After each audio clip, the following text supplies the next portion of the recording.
Okay ഈ ആശയം അല്ലെങ്കിൽ തെറ്റിപ്പോകും. നമ്മളെവിടെയാണ്? അപ്പോൾ ഈ 4-5 പ്രിയോറിറ്റീസ് പോയിൻ്റ് വളരെ പ്രധാന കാര്യമാണ്. ഇതെല്ലാം നിങ്ങൾ വളരെ എഡ്യൂക്കേറ്റഡ് ആയിട്ടുള്ള ആളുകൾക്ക് ഇത് കൂടുതൽ ബാധകമാണെന്ന് മനസ്സിലാക്കണം. ഞാനൊരിക്കലൊരു ഞങ്ങളുടെ മരുമകളും അവർ ന്യൂജേഴ്സിയിലാണ്. അപ്പോൾ ഞങ്ങൾ 2 വർഷം മുമ്പ് അവിടെ സന്ദർശിക്കും. അവരുടെ കോൺവൊക്കേഷനായിരുന്നു. അപ്പോൾ അവരുടെ യൂണിവേഴ്സിറ്റിയിൽ കോൺവൊക്കേഷൻ ഞങ്ങൾ പോയി. അന്ന് അവരുടെ യൂണിവേഴ്സിറ്റി അവരുടെ പ്രസിഡൻറ്റ് നടത്തിയ കോൺവൊക്കേഷൻ സ്പീച്ചിൽ അദ്ദേഹം പറയായിരുന്നു, ദ ബൈബിൾ സേസ്, ഇതൊക്കെ സാധാരണ ആരും പറയാറില്ല, the one who receive more is expected to give more. ഒരു ചെറിയ ബൈബിൾ വചനമായിരുന്നു, പക്ഷെ എനിക്കത് മാത്രം ഓർമ്മയുള്ളൂ ആ ഹോൾ ടോക്കിൽ. അപ്പോൾ നമ്മൾ വളരെയധികം കഴിവുകളെല്ലാം ദൈവം തന്നിട്ടുള്ളവർ, വളരെയധികം ടീച്ചിങ്ങിലായാലും പ്രൊഫഷനിലായാലും ഒക്കെ വളർന്നിട്ടുള്ളവരിൽ നിന്നും ദൈവം പ്രതീക്ഷിക്കുന്നുണ്ട് പലതും. അപ്പോൾ അതൊക്കെ വലിയൊരു കാര്യമാണ്. പക്ഷെ അതിനെല്ലാം ആവശ്യമായിട്ടുള്ളത്, നമ്മൾ വിഷമിക്കണ്ട, ഈ ജ്ഞാനത്തിന് വേണ്ടി പ്രാർത്ഥിക്കുമ്പോൾ കർത്താവ് അതിനെല്ലാം ഒരു നല്ല ഓർഗനൈസ്ഡ് ആയിട്ട് അതൊക്കെ മാറ്റും. ഞാൻ ഈ കുറച്ച് നാൾ മുമ്പ് മൂവാറ്റുപുഴ, അതായത് കോതമംഗലം ഡയസിസിലെ 3 കോളേജുകൾ, Nirmala college, Newman's college, Vishwajyothi engineering college, ഈ 3 കോളേജുകളിലെ സ്റ്റാഫ് ഏതാണ്ട് 250ഓളം പേരുണ്ടായിരുന്നു.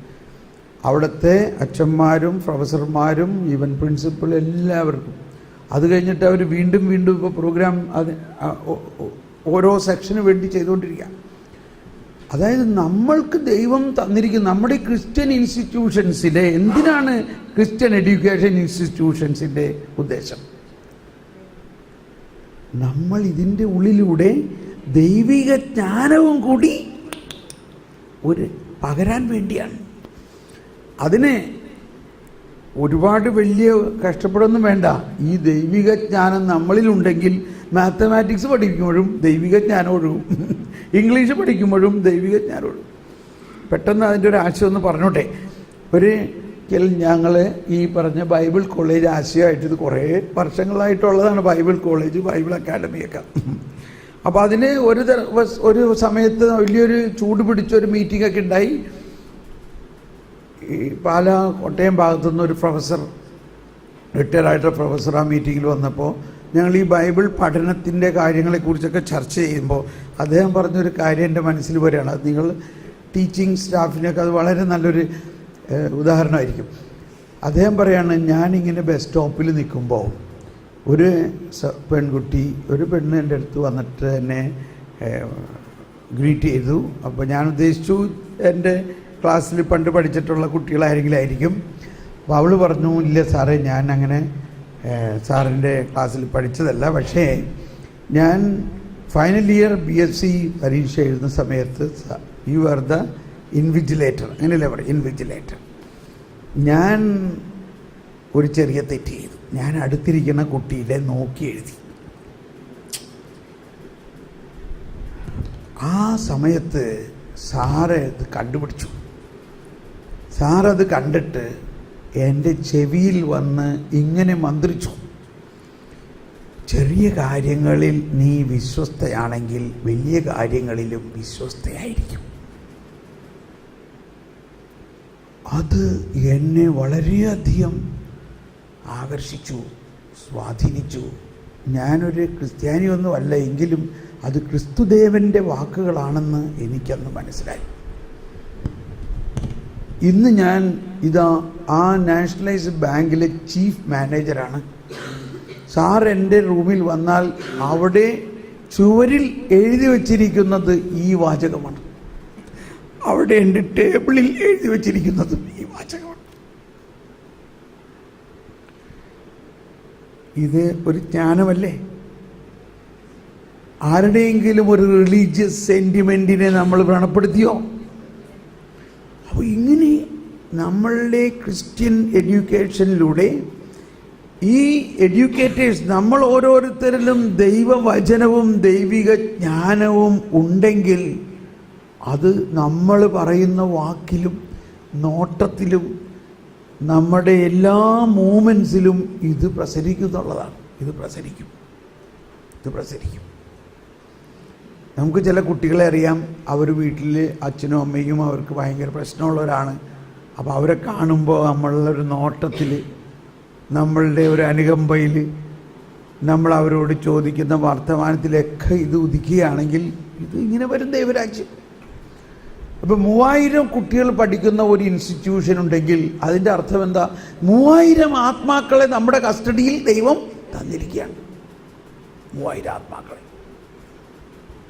ഇന്ന് ഭാരതത്തിലുടനീളം നോക്കുകയാണെങ്കിൽ എന്തോരം അങ്ങനത്തെ ഇൻസ്റ്റിറ്റ്യൂട്ടുകളാണ്. ഉത്തരേന്ത്യയിൽ ഞാൻ ജലന്ധറിലെല്ലാം പോകുമ്പോൾ ആ പാകിസ്ഥാൻ്റെ ബോർഡറിൽ 5000 സ്റ്റുഡൻസിനെ പഠിപ്പിക്കുന്ന കാത്തലിക് സ്കൂൾ. നമ്മുടെ സിസ്റ്റേഴ്സ്, കേരളത്തിൽ നിന്നുള്ള സിസ്റ്റേഴ്സാണ് ഓടിക്കുന്നത്. I was so touched. അതിനകത്ത് 50 പിള്ളേരെ ക്രിസ്ത്യാനികളുള്ളൂ. 5000 സോൾസ്. ഒരുപക്ഷെ ഇറ്റ് ഈസ് കമ്മിങ്. ഇതിനെല്ലാം സ്പിരിച്വലൈസ് ചെയ്യുമ്പോൾ, ഇതിലെല്ലാം ദൈവത്തിൻ്റെ ജ്ഞാനം ഒഴുകുമ്പോൾ ഇൻഫ്രാസ്ട്രക്ചറുകളെല്ലാം ഇപ്പോൾ റെഡിയാണ്. ഈ ഇൻഫ്രാസ്ട്രക്ചറുകളിലുള്ള ഓരോ ലീഡേഴ്സിനും അനിമേറ്റേഴ്സിലേക്കും ദൈവത്തിൻ്റെ പരിശുദ്ധാത്മാവും ജ്ഞാനവും ഒഴുകുമ്പോൾ ഇവരിലൂടെ ഈ ആത്മാക്കളിലെല്ലാം അത് ലാൻഡ് ചെയ്യും. They will become the terminus of the word of God എന്ന് പറയുന്നത്. ജോൺ പോൾ II ഒരു എക്സ്പ്രഷനാണ്. Our soul should become a terminus of the word of God. അത് ലാൻഡ് ചെയ്യണം അവരിലേക്ക്. നമ്മുടെ ഒരു വാക്ക്, ഇപ്പോൾ ഈ സാറ് പറഞ്ഞൊരു വാക്ക് ഞാൻ മിക്കവാറും എല്ലാ ധ്യാനത്തിലും ഇത് പറയാറുണ്ട്. അത് എവിടെ നിന്ന് തട്ടിമുട്ടി പ്രസരിക്കണം എന്ന് നോക്കി. അപ്പോൾ അധ്യാപകർ എന്നുള്ള നിലയിലും ഞാൻ ഇത് പറയുമ്പോൾ വീണ്ടും വാചാലമായി പോവുകയാണ്. ഞാൻ എൻജിനീയറിംഗ് ജോലി ചെയ്തിരുന്ന കാലത്ത് ഒരു സംഭവം ഞാൻ പറയാം. ഞാനിങ്ങനെ ഒരു കൺസ്ട്രക്ഷൻ സൈറ്റിലാണ്. ഞാൻ രാവിലെ വരുമ്പോൾ ക്രെയിനിലെ വലിയൊരു ബീം പൊക്കിയിരിക്കുന്നു. അതിൻ്റെ മീതെ ഒരുത്തൻ കയറിയിരിക്കുന്നു. That is never should be done. ക്രെയിനിൽ ഒരു മെറ്റീരിയലിൽ പൊക്കുന്ന സമയത്ത് അതിലൊരാളിരിക്കാൻ പാടില്ല. അത് എങ്ങനെയും തട്ടിമുട്ടി വീഴും. ഞാൻ അതോടെ എൻ്റെ ദൈവമേ ചതിച്ചല്ലോടാ, നീ എന്തായി ചെയ്തത് എന്ന് പറഞ്ഞിരിക്കുകയല്ല, അവൻ അതിൻ്റെ മുകളിൽ നിന്ന് ഉരുണ്ട് താഴെ വീണു. താഴെ വീണിട്ട് താഴെ സിവിൽ ഫൗണ്ടേഷൻസിൻ്റെ ഇരുമ്പ് റോഡുകളിലേക്ക് ഇവൻ വന്നങ്ങ് കുത്തി കയറുകയാണ്. ഇവൻ്റെ ബാക്ക് ഒരു ഇരുമ്പ് കമ്പിയിൽ അങ്ങ് കുത്തി കയറിയിട്ട് അതുമ്മ തൂങ്ങിയിരിക്കുകയാണ് ഇവൻ. എനിക്ക് എന്തോ ഒരു അപാര ശക്തി എന്നിലേക്ക് ഇങ്ങ് വരികയാണ്. ഞാൻ ഈ ചെറിയ മനുഷ്യൻ ഓടിച്ചെന്ന് അവനെ തോള് വെച്ച് അവനെ പൊക്കി ആ കമ്പിയിൽ നിന്ന് ഊരിയെടുത്തപ്പോൾ അവൻ്റെ പുറത്ത് നിന്ന് ബ്ലഡ് ഇങ്ങനെ പമ്പ് ചെയ്യുക. ബ്ലഡ് പൈപ്പിൽ കൂടി വരണമായിരിക്കും. ആ സമയത്ത് ഞാൻ കൈവച്ച് പ്രാർത്ഥിച്ചു, യേശുവിൻ്റെ നാമത്തിൽ രക്തധമനികൾ മാംസപേശികൾ ഇപ്പോൾ സ്റ്റോപ്പ് ബ്ലീഡിങ് എന്ന് പ്രാർത്ഥിക്കുകയല്ല, ബ്ലീഡിങ് നിലച്ചു.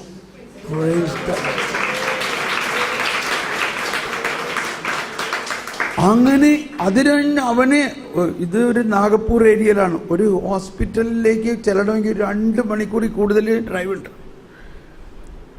2 മണിക്കൂറിൽ കൂടുതൽ എടുത്തിട്ടാണ് ആശുപത്രിയിൽ പോയത്. I accompanied him. ഞാൻ എന്തോ എൻ്റെ ഉള്ളിൽ അങ്ങ് ഒരു ഭയങ്കര ആവേശമായിരുന്നു, ഇവനെ രക്ഷിക്കണം. അങ്ങനെ അവൻ രക്ഷപ്പെട്ടു, അവൻ മരിച്ചില്ല. ഇങ്ങനെ ഒരുപാട് സംഭവങ്ങൾ നമ്മുടെ ജോലി സ്ഥലത്തെല്ലാം അനുഭവമാണ്. അപ്പോൾ ഏത് ഫീൽഡിലായാലും ഈ ദൈവത്തിൻ്റെ പരിശുദ്ധാത്മാവിൻ്റെ ശക്തിയും ജ്ഞാനവും നമ്മളിൽ ഉണ്ടെങ്കിൽ അത്ഭുതകരമായ കാര്യങ്ങൾ നടത്താൻ പറ്റും. അത്ഭുതകരമായ കാര്യങ്ങൾ. എനിവേ, ഇതിപ്പോൾ അങ്ങനെ പറഞ്ഞു പോകുന്നതാണ് ഞാൻ. അപ്പോൾ നമ്മൾ ഇതിൻ്റെ എല്ലാത്തിൻ്റെയും പ്രധാന ഒരു ഘടകം ജ്ഞാനമായിട്ടാണ്. Okay, coming to that word. അപ്പോൾ സോളമൻ അതെല്ലാം പറഞ്ഞു കഴിഞ്ഞിട്ട് കൺക്ലൂഡ് ചെയ്യണത് 12-13 വചനം ഒന്ന് വായിച്ചേ. 7:12-13. അവയിലെല്ലാം ഞാൻ സന്തോഷിച്ചു. ജ്ഞാനമാണ് അവയെ നയിക്കുന്നത്. ജ്ഞാനമാണ് അവയെല്ലാം നയിക്കുന്നത്. എങ്കിലും അവളാണ് അവയുടെ ജനനി എന്ന് ഞാൻ ഗ്രഹിച്ചു. ഇത് വലിയൊരു കാര്യമാണ് പറയുന്നത്. ഇത് മനസ്സിലാക്കാൻ വളരെ ബുദ്ധിമുട്ടാണ്. ഞാനൊന്ന് എക്സ്പ്ലെയിൻ ചെയ്യാം. മനസ്സിലായില്ലെങ്കിൽ വിഷമിക്കേണ്ട. നിങ്ങൾ കുറേ നാൾ ജ്ഞാനത്തിന് വേണ്ടി പ്രാർത്ഥിച്ച് കഴിയുമ്പോൾ മനസ്സിലാവും.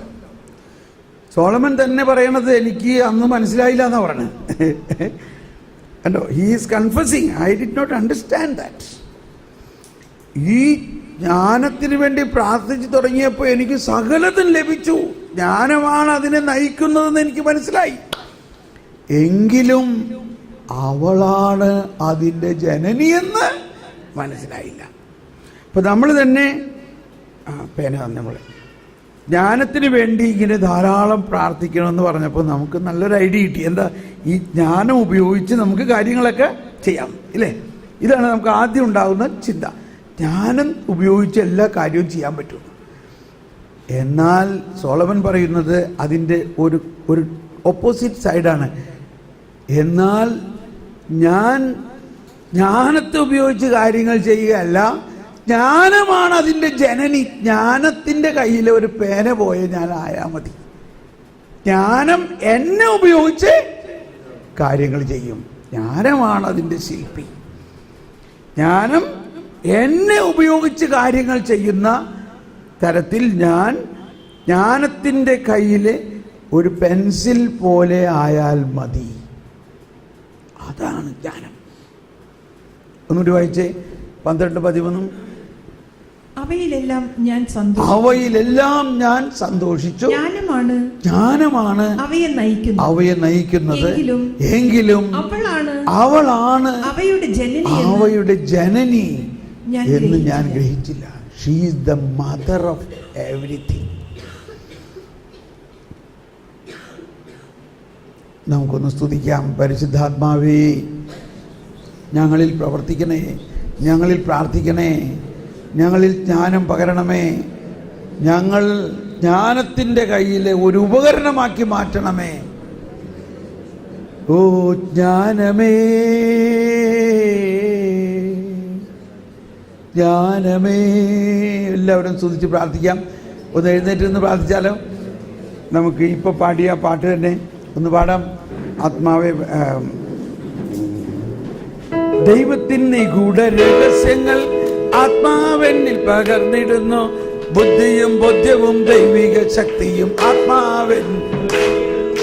ദൈവത്തിൻ നിഗൂഢ രഹസ്യങ്ങൾ ആത്മാവെന്നിൽ പകർന്നിടുന്നു. ബുദ്ധിയും ബോധ്യവും ദൈവിക ശക്തിയും ആത്മാവെന്നിൽ ചൊരിഞ്ഞിടുന്നു. ദൈവത്തിൻ നിഗൂഢ രഹസ്യങ്ങൾ ആത്മാവെന്നിൽ പകർന്നിടുന്നു. ബുദ്ധിയും ബോധ്യവും ദൈവിക ശക്തിയും ആത്മാവെന്നിൽ ചൊരിഞ്ഞിടുന്നു. ദൈവത്തിൻ നിഗൂഢ രഹസ്യങ്ങൾ ആത്മാവെന്നിൽ പകർന്നിടുന്നു. ബുദ്ധിയും ബോധ്യവും ദൈവിക ശക്തിയും ആത്മാവെന്നിൽ ചൊരിഞ്ഞിടുന്നു. ആത്മാവാണ് സഹായകൻ. ഇപ്പോഴും എല്ലായ്പ്പോഴും എന്നോടൊപ്പമായിരിക്കുന്നവനാണ്. ആത്മാവാണ് സഹായകൻ. ആത്മാവാണ് സഹായകൻ.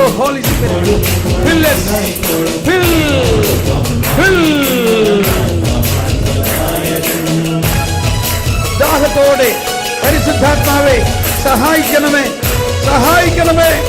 ഞങ്ങളിൽ ദൈവിക ജ്ഞാനം അണപൊട്ടി ഒഴുകട്ടെ. ദൈവരാജ്യത്തെയും പഠിപ്പിക്കുന്നു. സ്നേഹിക്കുവാനും ശ്രമിക്കാനും വചനത്താലും നിറയ്ക്കാനും ആത്മാവെന്നെ സഹായിക്കുന്നു. പ്രാർത്ഥിക്കാൻ എന്നെ പഠിപ്പിക്കുന്നു. സ്നേഹിക്കുവാനും ശ്രമിക്കാനും വചനത്താലും നിറയ്ക്കാനും ആത്മാവെന്നെ സഹായിക്കുന്നു. ആത്മാവെന്നെ സഹായിക്കുന്നു. ആത്മാവാണ് സഹായകൻ. ഇപ്പോഴും എപ്പോഴും എല്ലായ്പ്പോഴും എന്നോടൊപ്പം ആയിരിക്കുന്നവനാണ്. ആത്മാവാണ് സഹായകൻ.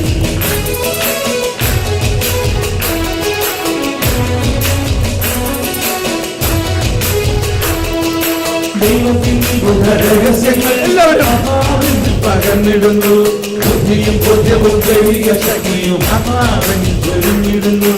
ദൈവത്തിന്റെ രഹസ്യങ്ങൾ ആത്മാവെന്നിൽ പകർന്നിടുന്നു. ബുദ്ധിയും ബോധ്യവും ദൈവിക ശക്തിയും ആത്മാവെന്നിൽ ചൊരിഞ്ഞിടുന്നു. ആത്മാവിൽ ചൊരിഞ്ഞിടുന്നു. ഹല്ലേലൂയ. ഓ, ഇപ്പൊ എനിക്കൊരു ഹിന്ദിയിലൊരു വാക്ക് പറയട്ടെ. ജയ് ബോലോ യേശു മസീഹാ കി ജയ് ബോലോ, ജയ് ബോലോ യേശു മസീഹാ കി ജയ് ബോലോ, ജയ് ബോലോ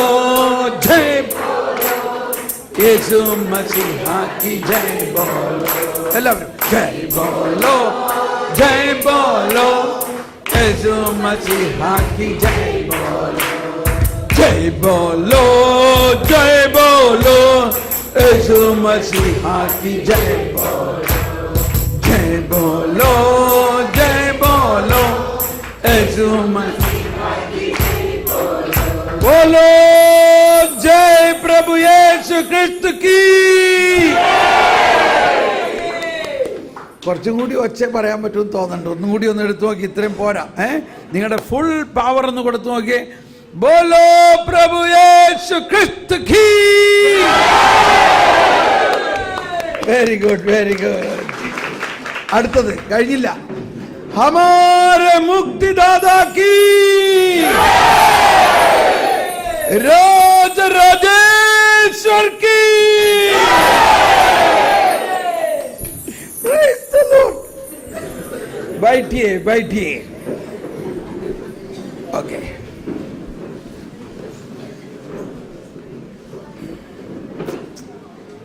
ഓക്കെ, ഇപ്പൊ നമ്മള് ജ്ഞാനം 7:14 വരെ ആയി. അവിടെ നിർത്തണോ?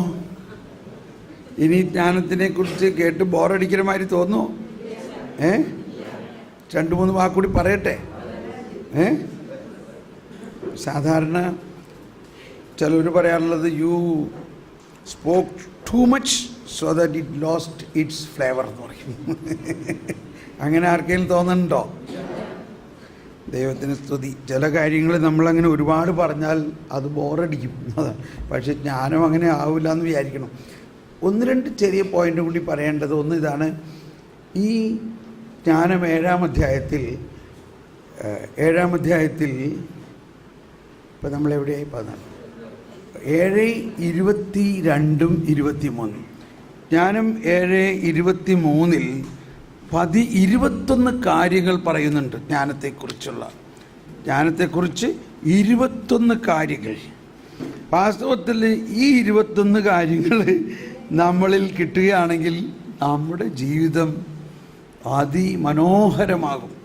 ജ്ഞാനം 7:23 ആ 23-ാമത്തെ ഒറ്റ വചനത്തിൽ 21 കാര്യങ്ങൾ പറയുന്നുണ്ട്.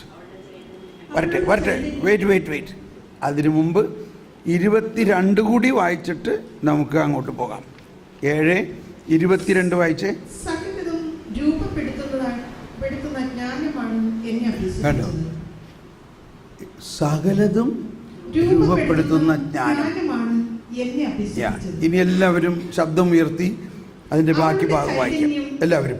അവളുടെ ചൈതന്യം വിവേകമുള്ളതും വിശുദ്ധവും അതുല്യവും ബഹുമുഖവും സൂക്ഷ്മവും ചലനാത്മകവും സ്പഷ്ടവും നിർമ്മലവും വ്യതിരിക്തവും ക്ഷതമേൽപ്പിക്കാനാവാത്തതും നന്മയെ സ്നേഹിക്കുന്നതും തീക്ഷ്ണവും അപ്രതിരോധ്യവും ഉപകാരപ്രദവും ആർദ്രവും സ്ഥിരവും ഭദ്രവും ഉത്കണ്ഠയിൽ നിന്ന് മുക്തവും സർവശക്തവും സകലത്തെയും നിയന്ത്രിക്കുന്നതും ബുദ്ധിയും നൈർമല്യവും സൂക്ഷ്മതയുമുള്ള ഛേദനകളിലേക്ക് ചൊഴിഞ്ഞിറങ്ങുന്നതുമാണ്.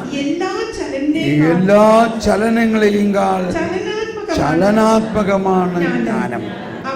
അവൾ തന്റെ നിർമ്മലതയാൽ എല്ലാറ്റിലും വ്യാപിക്കുന്നു, ചൂഴ്ന്നിറങ്ങുന്നു. അവൾ ദൈവശക്തിയുടെ ശ്വാസവും സർവശക്തന്റെ മഹത്വത്തിന്റെ ശുദ്ധമായ നിസ്സരണവുമാണ്. മലിനമായ ഒന്നിനും അവളിൽ പ്രവേശനമില്ല. നിത്യ തേജസ്സിന്റെ പ്രതിഫലനമാണവൾ. ദൈവത്തിന്റെ പ്രവർത്തനങ്ങളുടെ നിർമ്മല ദർപ്പണം. അവിടുത്തെ നന്മയുടെ പ്രതിരൂപം. ഏകയെങ്കിലും സകലതും അവൾക്ക് സാധ്യമാണ്. മാറ്റത്തിന് അധീനയാകാതെ അവൾ സർവവും നവീകരിക്കുന്നു. ഓരോ തലമുറയിലുമുള്ള വിശുദ്ധ ചേതനകളിൽ പ്രവേശിക്കുന്നു. അവരെ ദൈവമിത്രങ്ങളും പ്രവാചകരുമാകും. ദൈവം എല്ലാവരും ദൈവം എന്തിനേയും കാളുപരി ജ്ഞാനികളെ സ്നേഹിക്കുന്നു. നിർത്തട്ടെ അത്തരം മതി. ഞാൻ അധികവും വെളുപ്പിന് എഴുന്നേറ്റാൽ ഈ ഭാഗമാണ് എടുത്ത് വായിക്കാറുള്ളത് അധികം. പിന്നെ ഏതെങ്കിലും ഒരെണ്ണം ജ്ഞാനം എല്ലാം രൂപപ്പെടുത്തുന്നു. ഓ ദൈവമേ, ഓരോ ധ്യാനത്തിലും ഞാൻ ഈ 5 ദിവസം നിങ്ങളുടെ മുമ്പിൽ എന്താ പറയാൻ പോണേന്ന് എനിക്ക് യാതൊരു മുൻകൂർ ഐഡിയയുമില്ല. ഇപ്പോൾ ഇന്നമാതിരിയൊക്കെ സബ്ജക്റ്റുകൾ വരാമെന്നൊരു സൂചനയുണ്ട്. അതിൽ കൂടുതൽ 5 അല്ല 10 ദിവസം ധ്യാനിപ്പിക്കുമ്പോഴും ഞാൻ വേറെ ഒരു നോട്ട് ഉണ്ടാക്കുന്നില്ല എന്ന് മനസ്സിലാക്കണം. വേറൊരു നോട്ട് ഉണ്ടാക്കുന്നില്ല. ഒന്നാലോചിച്ച് നോക്കി, അങ്ങനെ ഒരു പ്രസൻറ്റേഷൻ കൊടുക്കാൻ പറ്റുന്നത് ആരാണ് അവിടെ പ്രവർത്തിക്കുന്നത്? ജ്ഞാനമാണ്, സംശയമില്ല. ജർമ്മനിയിലെ എൻ്റെ ശുശ്രൂഷകളിൽ അവരേറ്റവും ആകർഷിച്ചിട്ടുള്ളത് ഈ ഒരു കാര്യമാണ്. സാധാരണ ജർമ്മനിയിലൊക്കെ ഒരു പ്രസൻറ്റേഷൻ അല്ലെങ്കിൽ ഒരു ടോക്ക് കൊടുക്കണമെങ്കിൽ ഒരാഴ്ചയ്ക്കെങ്കിലും മുമ്പ് ആ സബ്ജക്റ്റിനെ കുറിച്ച് അവർ അറിയിക്കണം. എന്നിട്ട് അതിനെക്കുറിച്ച് പല പുസ്തകങ്ങളൊക്കെ നോക്കി അവർ പഠിച്ച് അതിനെക്കുറിച്ച് കംപ്ലീറ്റ് പ്രസംഗം എഴുതി ഉണ്ടാക്കിയിട്ട് അത് പ്രസൻറ്റ് ചെയ്യുക. അതിനിടയ്ക്ക് എന്തെങ്കിലുമൊക്കെ ചേർക്കുകയൊക്കെ ചെയ്യാം. പക്ഷെ നമ്മളെ കൊണ്ട് ഒന്നും എഴുതിക്കാൻ സമ്മതിക്കുന്നില്ല. ഞാൻ അവിടെ നിൽക്കുമ്പോൾ പരിശുദ്ധാത്മാവ് എന്നിലൂടെ സംസാരിക്കുന്നതാണ്.